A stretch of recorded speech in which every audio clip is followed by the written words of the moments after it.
Hi, Ollie, and hello, Lucy. We're joined this evening. There's myself and Ollie, and there's Hi, joined by Lucy Blunden. Hello, hello, hi who Lucy. is a herbal colleague of ours, a very esteemed herbal colleague, and who isn't an astrologer. So Lucy is here representing the non-astrological community and going to be asking questions which astro geeks we will sometimes just gloss over otherwise. So yeah, we shall see how that goes. But I'm quite excited to have a three-way herbalist conversation with some sort of astrological. So this episode was really prompted by a question that you asked Lucy in the comments about different kinds of astrology, like in medical. I think it was in the first episode we did, and I think we'd been talking in passing. I think Ollie, I can't remember whether it was you or I, Ollie, had said something about a different style of different types of astrology.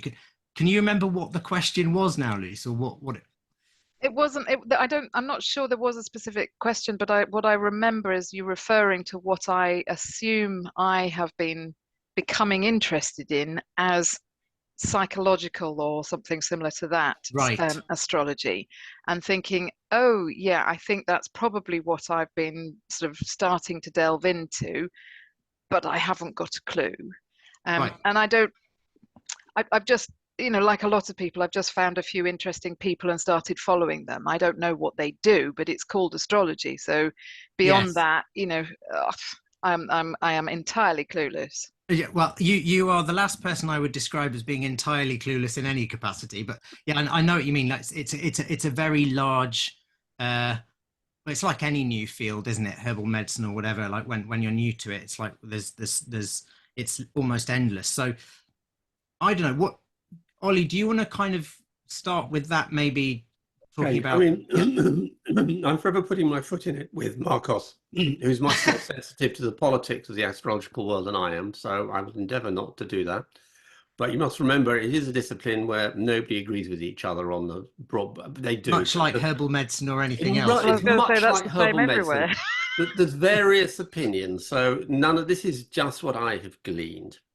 Um, so most people, when they come across astrology, well, even if they're just reading it in a newspaper, is what's called psychological astrology, which is like, today you'll get out of bed and you'll feel a bit depressed and, the day will improve, blah, blah. So it's all about states of mind, yeah?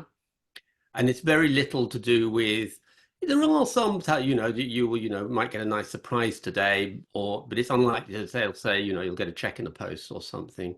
And so going into it in more detail, um, I would say this is a school of astrology, which is absolutely right and proper school in itself, which was very influenced by Jung, I believe. I would argue, that some wouldn't. That's Carl Jung, the psychologist, that astrology is all to do with archetypes and the psyche, and therefore mainly influences people psychologically. So you look at the planets, and you look at the signs and the houses they're in, and they will tell you what rather like what a personality profile might do, like the Myers-Briggs might do, but in a different language. So, Mars might make you an angry person, and Mercury might make you communicative, etc., etc. And there's also, and that has always been a part of astrology. I think we could safely agree that medieval astrologers would say Mars might make you an angry person. Um, but there's much more but that's a real emphasis that's been put on that astrology. And I think it partly, this is again my take, particularly in the 20th century, we live in a very materialistic age. It was a way for astrology to get away from sort of magic and fortune telling, which have not been popular recently, though they might be coming back into vogue, who knows.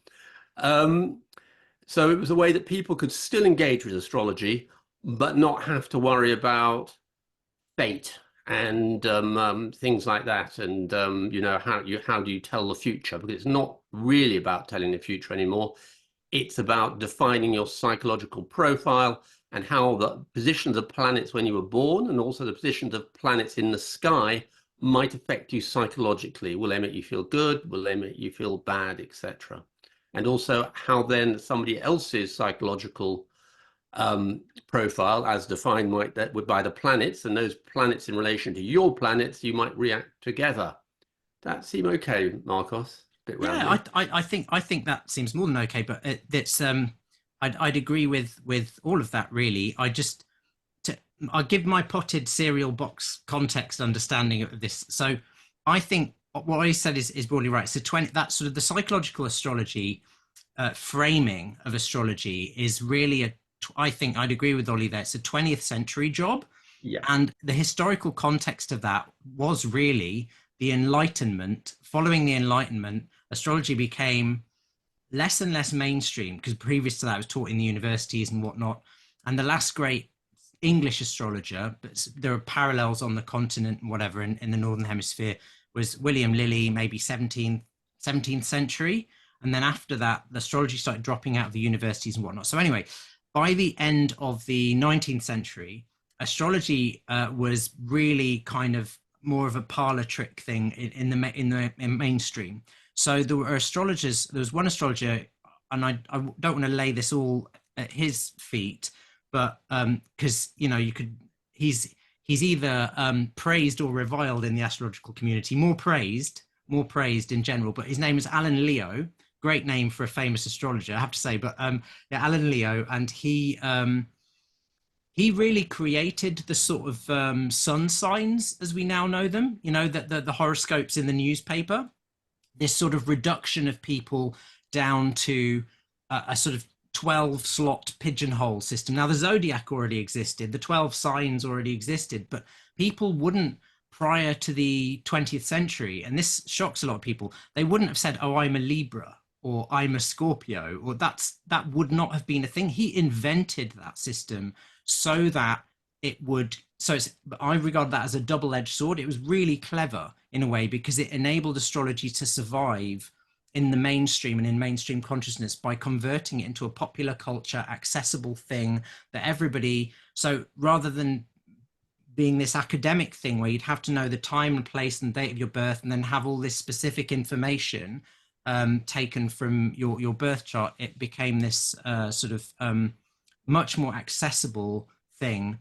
But it's a double-edged sword because in increasing its reach and its popularity, and I'd say, ironically, astrology now that it is disreputable is way more visible in the world because of that, because everybody knows their star sign, like literally everybody. But on the other hand, it also cemented its sort of as a trivial gossipy thing. So but that's, again, I'm speaking only for myself. Many astrologers would vociferously disagree with my reading on that situation. There are two books I can recommend to you, Lucy, but also to anyone who's interested. And these aren't the only books. There are loads of books about the history of astrology, whatever, but these are two that I particularly like. One, because it's got loads of lovely pictures and it's a really nice book. And I hope I still have it here, but it's a history of astrology. And I think, great book, yeah. Yes, I think it's by Whitaker, if I've got it. It's probably next door. I'll probably have to pop it in the show notes, and I'll send you it, Lucy. But it's an illustrated history of astrology. There are a few ones that are good, but it's very good. There are issues with it that I take with it, with the tone of it and some of the content, but it's really good. It's very just takes you through from Babylonia and sort of early omen astrology 4,000 years ago up to the present day. Then the second one is much more contentious, and I have many more issues with some of the things the author says, but it's also hilarious and very good. And that is John Frawley's The Real Astrology. And he is a traditional astrologer. He's very maverick, and he's also a Catholic astrologer, which is an interesting paradox in and of itself. I think he's a brilliant astrologer and a very, very good teacher. Quite controversial because he doesn't mince his words at all. He writes in a very caustic style, which is very amusing if you like that. Yes, extremely sarcastic, which I quite enjoy. But he's just his opinions are not in step with the modern world, let's say, in many ways. But the reason I like that book is because he really he's one of the people I think who's really helping to bring traditional astrology back into the forefront, saying, look, these are all the technologies that we have abandoned Absolutely in agree. our rush to make astrology more socially acceptable.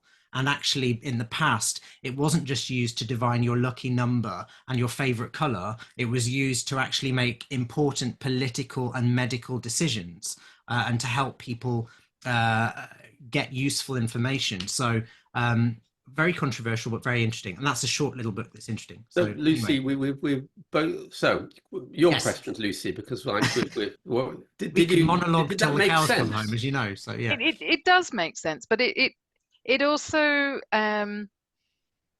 it doesn't quite speak to all of the things that I've been exploring. Go So on. I don't read my, my horoscopes, No. because I know, well, my experience has been that they're largely irrelevant, and how could they possibly be, appropriate to, a twelfth of the population and that Yeah. sort That. of thing. Yes. Yeah. But what kind of switched me on to it was I just, I mean, as you do, you stumble across something at the point where you're receptive to it, and it was, shall I name it? Does that matter? But Yeah. it was, No, Sure. yeah. go on. So Yasmin Boland and the Moonology, and I started kind of, I was just, I can't remember how I got into it, but it just, I just started listening to her sort of forecasts and the things that she was talking about, because she was doing a weekly look at where planets were going to be and what that might mean in terms of how things might go for you.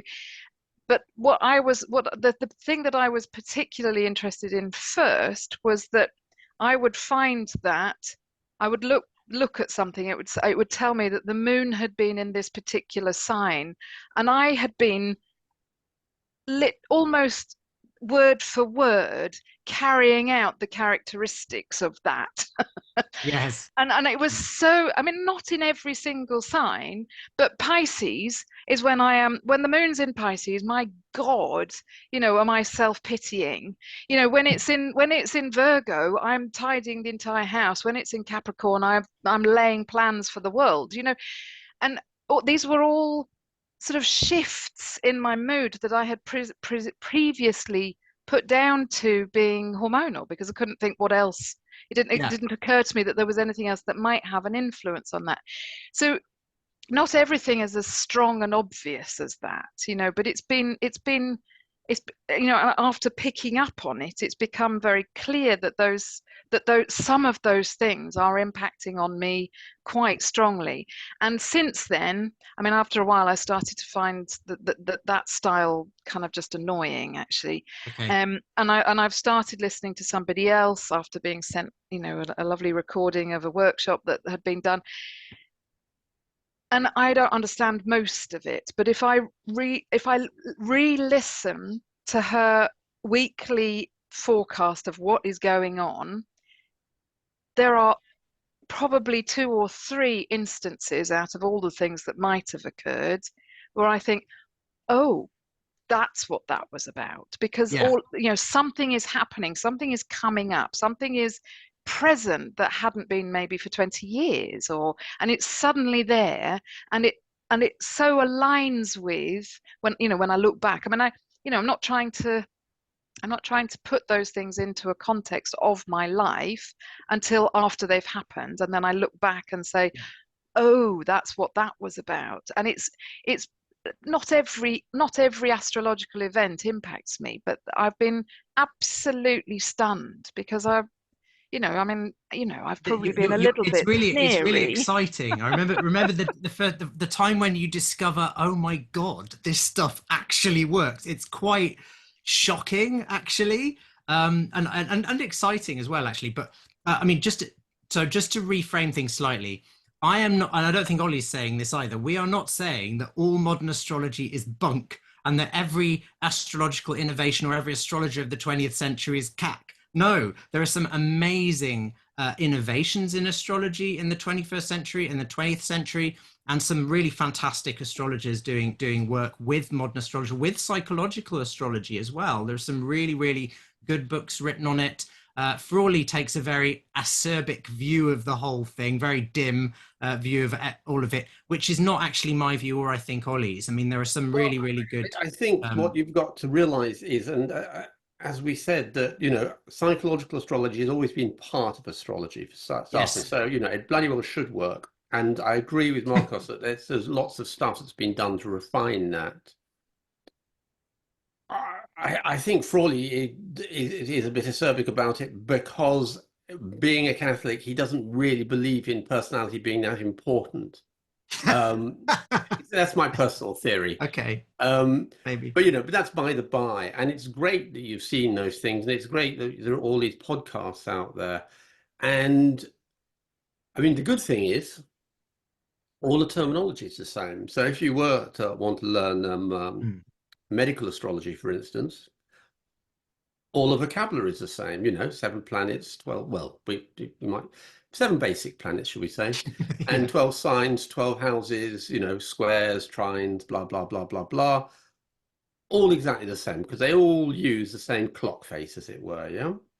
So that's automatic, and, you know, broadly speaking, squares are difficult, trines are good, etc. That's the same in both of them. They might do slightly different things.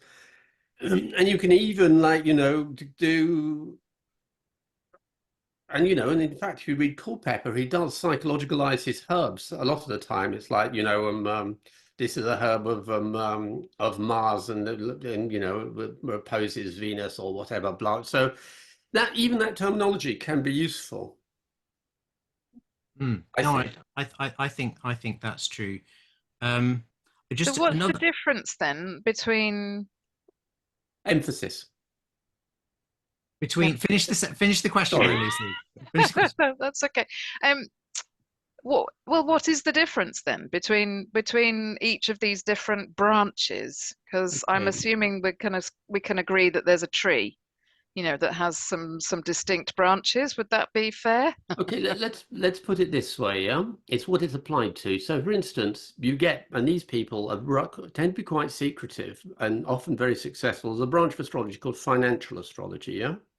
They use the same planets, the same plants, the same signs, blah, blah, blah, but in relation to stock market.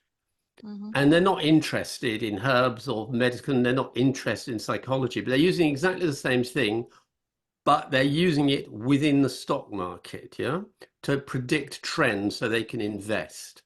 Something I know nothing about beyond that, yeah.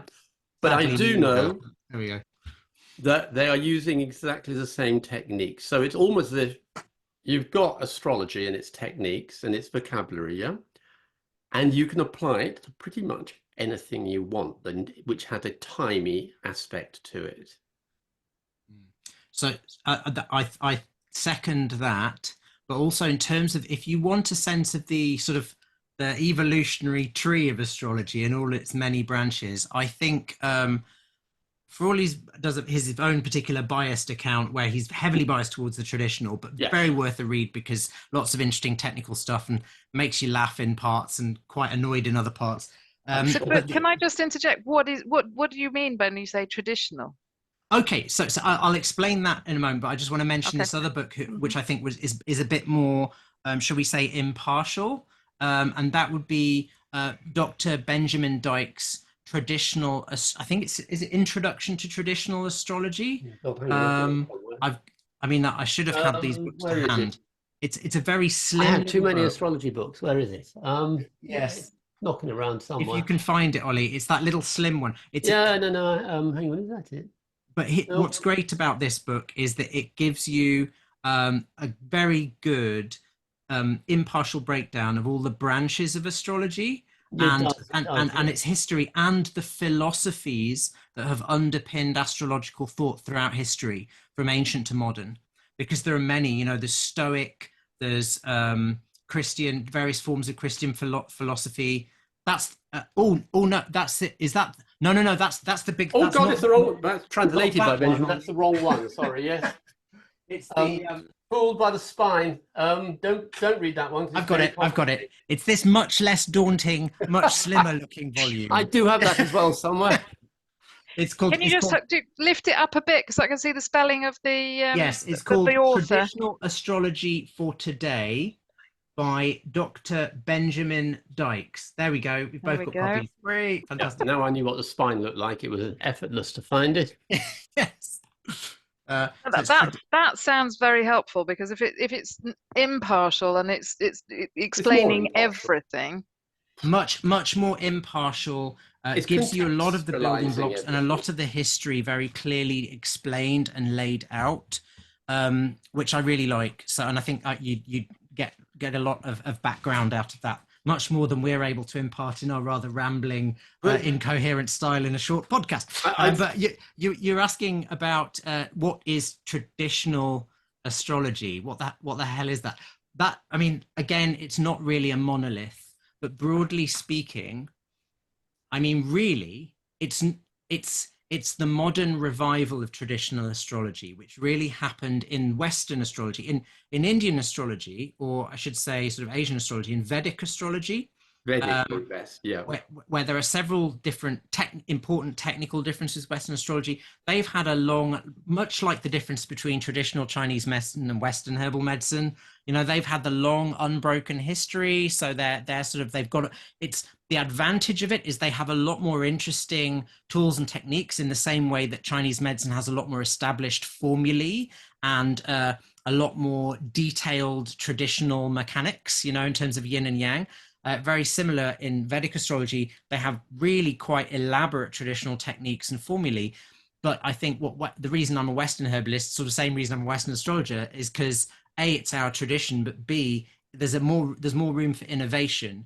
But just as I guess in Western herbal medicine, we're starting to look back into sort of humoral medicine and wanting to reuse more, sort of like reclaim some of the herbs that perhaps we once used to use, but we aren't using as much now. It's always really exciting to me as a herbalist to start thinking, what the hell did we use eringos for? Or, you know, why aren't we using, you know, we are starting to use things like ground ivy now, which sort of weren't quite as used a few years ago and stuff like that. Anyway, on the traditional astrology in the West is really a revival that began in the 1990s, I think, with the work of Project Hindsight, which was a translation work, I think, started by mainly the three Roberts, Robert Zoller, Robert Hand, and Robert, was it Schultz? Or am I making that name up? I can't remember. They're the three Bobs anyway. The first two, but yeah. And there've been loads of other amazing translators since, like Mira Epstein and lots of others. But they basically translated all the ancient texts from Arabic and from Greek and from Latin, the medieval texts, and even earlier sort of Hellenic astrology texts. And with those translations, they started rediscovering all these tools that we'd sort of lost and that had dropped out the mainstream. And a parallel track, you had people like Olivia Barclay, who started teaching traditional horary astrology, which is a branch of astrology which is just answering questions like, where is my cat?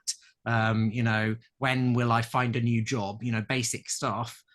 Predictive fortune telling, basically astrology that was famous up until really sort of its apex was 16th century, 17th century, William Lilly in England. So she started teaching that in her school. So it's really a revival of those traditional techniques that started coming in. And I think the main difference is traditional astrology, I say, it's not a monolith. There are lots of different branches of it. But on the whole, it aims to predict, and it aims to give a little bit more concreteness. Now, this is where you can get into the mud, because there sometimes I think it's getting less so, because the newer generation of astrologers are really starting to synthesize in a good way without liquidizing. That's always the problem when you synthesize. Sometimes you can make it into a homogenous mess of nonsense, but they're starting to actually synthesize. There are some really amazing astrologers now, like Jen Zart, who are compiling all this historical stuff and starting to synthesize it with modern techniques in a way that makes sense. But I think the traditional stuff is really a bit more concrete and a bit more predictive. But and also it's more, sorry, just no.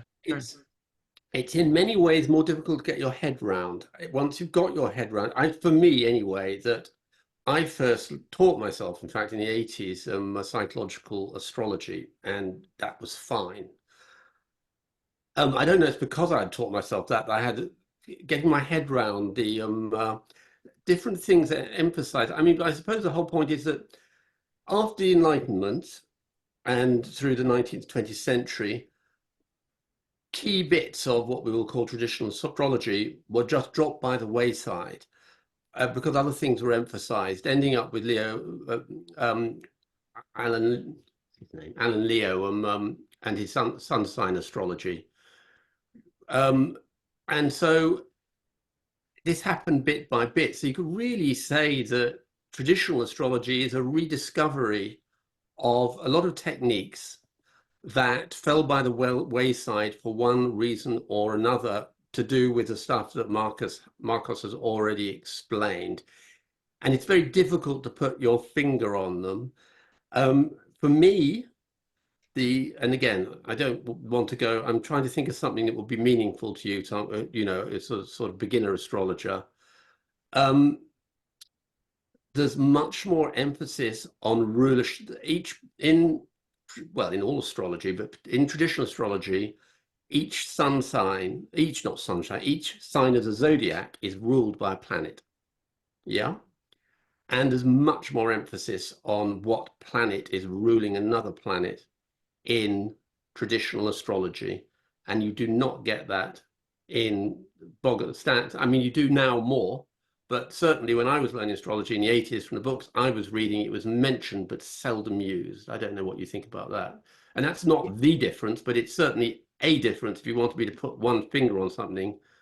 That, and I don't know in your podcast if do you listen to, they say, and Venus is moving into the rulership of Saturn, which it doesn't, you know, blah, which is hugely important for traditional, that sort of thing, hugely important for traditional astrology, but less important in astrology that was being written in the 80s and 80s. I think disagree with me, aren't you, Marcos? No, I'm not. I'm not going to disagree with you. I mean, I rarely do, occasionally, but not often. Sure. I think that's right. I think just to maybe try and zoom out a bit. That's all correct. I think the toolkit is broadly the same, but as you were saying, Ollie, some of the tools have been dropped from the modern astrology sort of toolkit or toy box, as I like to say, and some other in modern astrology, in my view, as a bias, as a modern traditional astrologer, you know, because none of us are really traditional because we aren't living in the past, you know, we're now, yeah. So we can't, like same as Ollie, I started with psychological astrology, same as you are, Lucy. That's usually your first exposure to astrology now, is the psychologically influenced stuff, because it has greater popular appeal, and it's not all psychological. Like even psychological astrology it can't get away from being predictive to some extent, because they're looking at the movements of the planets and this is what they're doing now. So this is why everybody's feeling this way, or these are the themes that are happening right now. And then it's like, well, so of course it's to some degree predictive, but the traditional astrology, the toolkit is broadly the same, but a few things are different. In modern astrology toolkit or toy box, a few things have been added. My contention is, in some respects, they started reinventing the wheel. You know, it's like, okay, well, we've actually got some really good tools that, like 500 years ago, that could do that better. So, you know, but anyway, that's a personal gripe. But the main thing is, as Ollie was saying, that there are some technical differences in the way charts are read, really. They're not so wildly different that the basic lexicon, the ABCs in all astrology of any kind, of all astrology using the same zodiac that we use, caveat, are going to be, the ABCs are going to be basically the same, but the way they're employed, as Ollie was intimating, are going to be different in traditional astrology. Ollie was giving the example of the dignities, meaning the rulerships, you know, the planets ruling the signs. So that being much more important in what we call traditional astrology than perhaps they are in modern astrology, where really in modern astrology, the sort of signs really flavor the expression of the planets. Whereas in traditional astrology, it's much more important because it actually enhances their power. It alters their power. It's not just how they show up. It's like how effective they are and how mainstream they are, how socially acceptable they are, how, you know, relatively, you know, fitting in with the rest of society they are, that kind of thing. That shows up a lot of different things. But there are lots of other similar things, like in traditional astrology, when you're looking at a birth chart, you'd look at the ascendant and its ruler really being as the person's main avatar in their birth chart, and other planets in the chart, although you could look at you can look at the essential nature of a planet, like say Venus. If Venus in somebody's birth chart's in a difficult state, you could say that they may have few more difficulties in their love life in general. And that would be true whether in modern or traditional astrology. But in modern astrology, you would also be looking at what house does that Venus rule. In traditional astrology, rather, you'd be looking at what house does that Venus rule, what part of the chart does that Venus rule, because that will represent those things or people. So if Venus rules the third house, and Venus is your siblings and your neighbors, so if Venus is in a great state, then in general, you'll have really good neighbors or great relationships with your siblings or whatever. Whereas if Venus is an absolute trash fire, then it'll be like, okay, so there are going to be problems with neighbors and problems with siblings. And the place that Venus will describe those things, which is from a psychological or modern astrology standpoint, maybe a little bit too close to the bone in terms of prediction sometimes. So although, as I say, these things are not black and white, there's an enormous amount of crossover. And as with many subjects, when you start getting further and further in, you find out that things that there's more and more nuance, you know? So, yeah. The more you know, the more you know there is to know. Yes, Oh, God, exactly. yes. Exactly. Terrible. That huge, you know, the Terrible. classic Dunning-Kruger effect, you know, like when you start learning something, you're like, I'm learning so quickly. And then somewhere in the middle, you're like, I know nothing. And then towards the end, when you're starting to gain a bit of competence, you're like, I sort of still know virtually nothing, but I now know at least what I don't know. Do you know what I mean? So it's sort of like that. But yeah. And something Frawley in his book, if you read it, emphasizes that a difference between the two. And again, it's a point. It's a traditional astrology pulls less punches. There's some stuff in the traditional astrology that's pretty much like, oh, that's really bad. But in psychological astrology, you can kind of more gloss it over with like, this is something you're unconscious or whatever, etc., etc., etc. I mean, I know you're going to say, Marcus, and you don't have to say that, but I think there's a tendency that some of these techniques have been dropped, not because they're definitely bad, but because they're difficult. And I've noticed this back in the day, that charts that I've had, maybe they weren't great astrologers, I don't know, and particularly if you read automatic astrological sort of answery things, none of them tend to be very bad. You know, it's always difficult, or this is an opportunity to learn from something, blah, blah, blah, which is all perfectly true.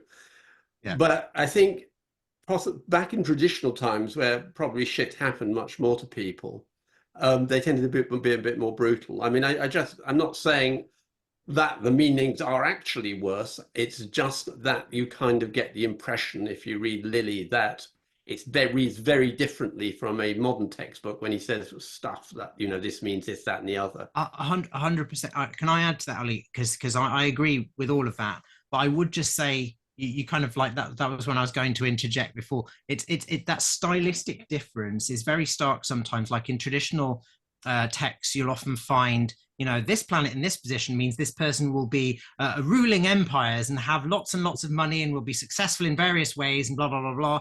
And this planet in this position means this person will die childless and alone of multiple diseases and no one will ever love them. And you're like, what the hell? You know, because in modern astrology books, the opposite tendency, and these are really stylistic differences. I think like in medieval and Roman and Greek texts, they would give the maximal example of what a planet could possibly express as in the world.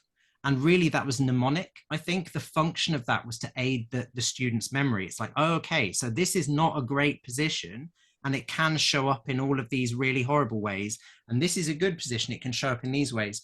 But in all of those texts, without exception, they all say, but this can be moderated by this, or this. So they're so they're giving you the maximum, whereas the exact opposite stylistic tendency is apparent in modern astrology, where the writers will go out of their way not to freak the reader out and to say, so this tricky combination of Venus and Saturn can often mean the person may feel that they're a bit sad in their love life, but it's like they can learn lessons from it. Neither of them are wrong, actually. But I think that they're really just, you're looking at it from two different mindsets and two different vantage points, where the modern is trying to not freak the reader out and not get sued. The traditional is trying to help their student remember, with the understanding implicit, if not actually stated explicitly later on in the text, which it always is, that they will then go on to modulate that initial reading by a number of other factors that they must also take into account.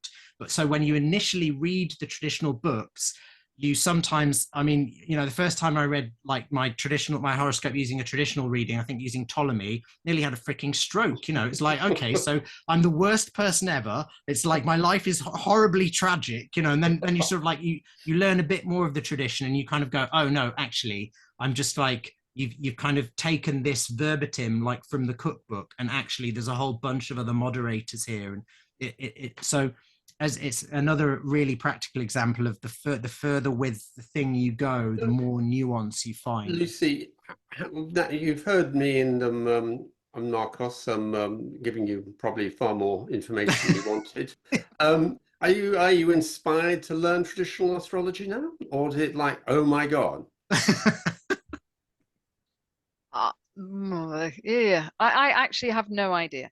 I think that's the honest answer. I think as a beginner, you would do really well to start off with traditional astrology, because I believe that that there's less brain gear changes going from traditional to modern than the other way.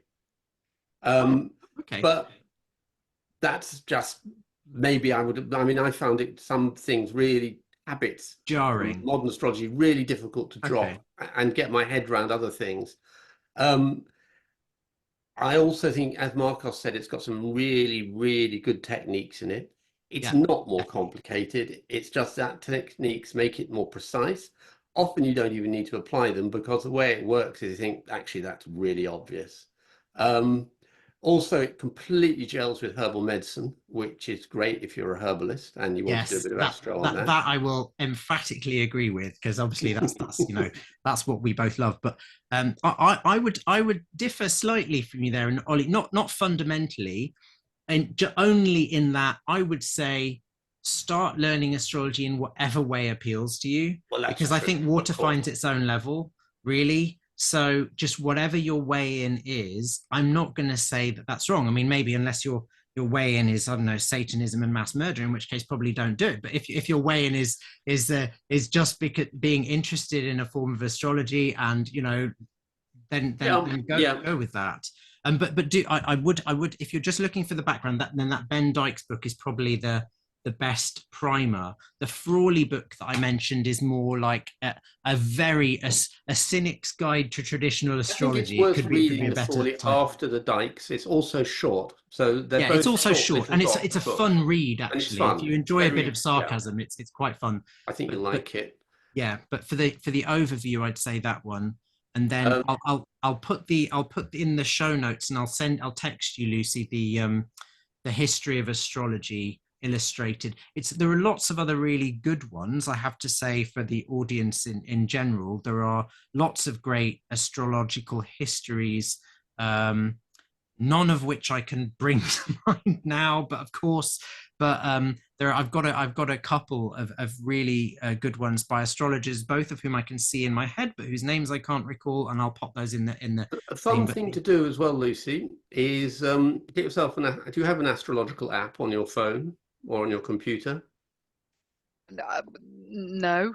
get yourself one of those. You can get it free online.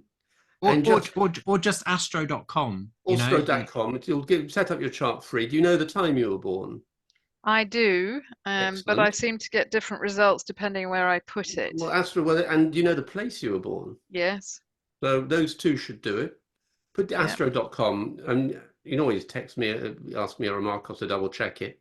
Yeah. I think it's because I was born in British summertime, so I think some shouldn't take make it a difference. literally and some take it to GMT. Any of the decent engines that do this will have taken that into account. Yeah. And bear in mind, I think we've had this discussion before, that sometimes birth times are rounded up or down to the nearest, even on. But this doesn't matter. This doesn't matter on this one, because what I'm going to suggest is look at your and it'll have the signs of the zodiac, and it'll have the houses, and get your basic guide to astrology, and see what the houses mean, and then as the moon passes through them, and see how you feel each day as it touches each planet. See if you feel any different, because the moon's a good one, as we're all affected. It's the closest planet to us, and it will give you a sort of feel for just for the astrology in a real, and it teach you how to look at a chart as well, which I think is really important. Because that's a great. You said look at a book on basic astrology. That needs. I'd say this one. That one as well. Oh, I see. Yeah. He'll tell you what all the houses mean. And that's why I love that one. It's a primer as well as a history and a context. And again, you've got to remember, it's not going to be exactly what the house is, because a house is going to be different houses in them. There's going to be different conjunctions and angles of planets, but you're just going for a basic feel. Because you mentioned about the lady who said about what the moon was sign it was doing in. So this time we're going for planets. Oh, she also talks about which house it's in for you. Oh, good. And so I had my house wrong, so I'd been looking at the wrong section.